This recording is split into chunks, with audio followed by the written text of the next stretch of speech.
In this video, we are going to discuss questions based on ball rolling through a loop. A solid sphere is released from rest, rolls down an incline and into a circular loop of radius r. What is the minimum height h from which the sphere has to be released so that it does not fall off the track when into the loop? So here in this question, we have a solid sphere that is rolling down an incline of height h. And we need to find through what minimum height it must be released so that it can go through the loop without falling. So we are going to use the law of conservation of mechanical energy to solve this problem. Let's take 2 points in motion. I will take the highest point as 1 and the top of the loop as 2. We know from the law of conservation of mechanical energy, total mechanical energy at 1 must be equal to total mechanical energy at 2. Total mechanical energy is nothing but sum of kinetic energy plus potential energy, which is equal to sum of kinetic and potential at 2. Kinetic energy at 1 will be 0 because the sphere is at rest in position 1 and it has only potential energy at point 1. Whereas at point 2, it will have both kinetic and potential energy as this is not the highest point in motion. So even though it is on the top of the loop, I cannot take kinetic energy 0 here because it might be the highest point on the loop, but this is not the highest point in motion. So point 2 has both kinetic and potential energy. So we can write potential at 1 to be equal to kinetic at 2 plus potential at 2.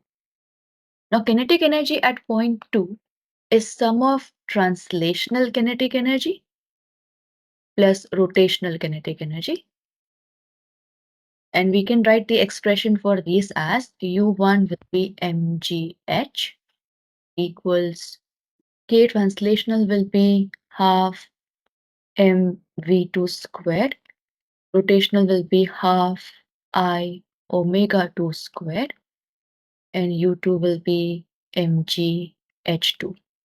We're writing 2 over here to indicate the height and velocity values at point 2.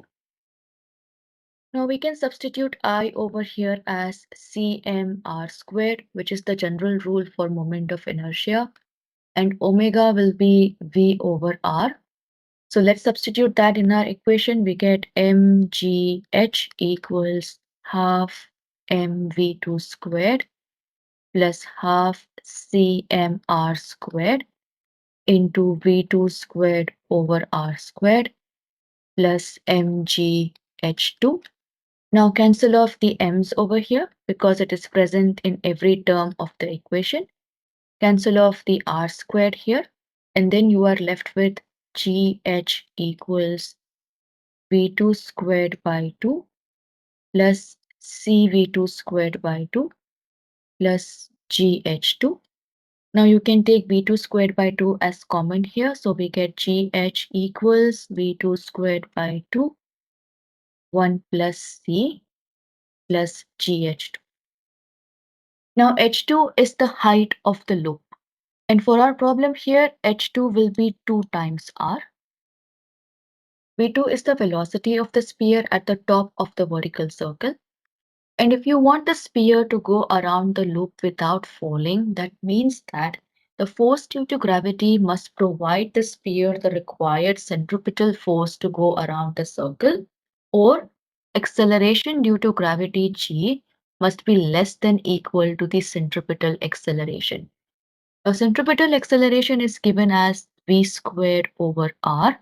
That means g must be less than equal to v squared over r. And this v will be the velocity of the sphere at the top. So we will call this as v2.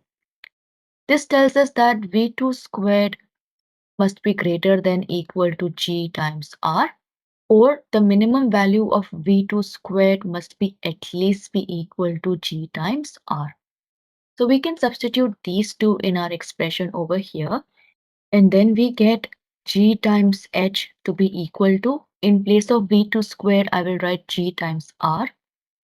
So g times r by 2, 1 plus c plus g times h2 is 2 times r. This small r is the radius of the circular loop, which we will write as capital R later. Now we can cancel off the g's here, and we get h to be equal to r by 2, 1 plus c plus 2 times r.